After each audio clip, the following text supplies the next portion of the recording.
The upstream surge shaft is a gigantic pressure relief valve. So you've got to imagine between here and Tantanga is 17 kilometres of 10-metre wide tunnel. When that's filled with water, it's about 650 Olympic swimming pools and it's all moving towards us. When we close the gates, there is a tremendous amount of pressure.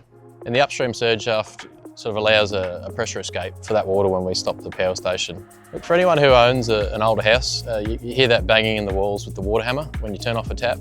You can imagine that in a 20mm pipe versus a 10-metre wide tunnel. The amount of pressure is just phenomenal. So the method we're using is a top-down blind sink. We blast in 6-metre rounds and then we split those into 2 3-metre benches.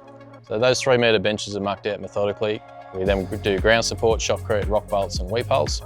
From there we set up for a small shaft. That 12-metre diameter shaft goes for another 45 metres. At the bottom of that we do a 90-degree turn and head across to the head race tunnel.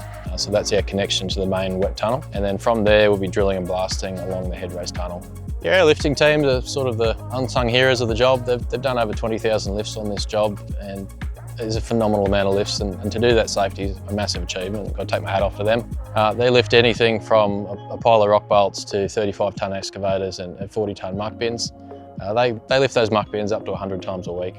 And the biggest thing to me is you walk past it every day and all you see is a fence. You can't see what's beneath the ground. It's very easily lost on you that just over that fence is a 28-metre diameter hole that's 200 metres deep. It's not until you get in the personnel cage and you have a look down that it really dawns on you what a feat of engineering it is and the achievement that these guys have done.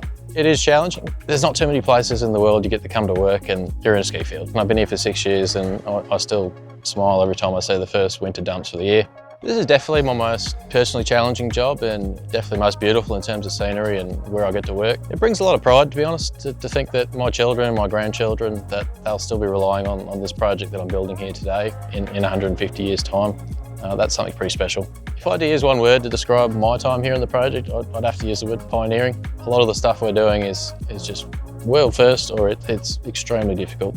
For me, it's a once-in-a-generation sort of project. There's no other projects in the country really going on at this scale. To get up every morning and come to this area, to come to work here, it's something special and something I'll probably only get to do once in my life. So I'm excited to get up every day and come here.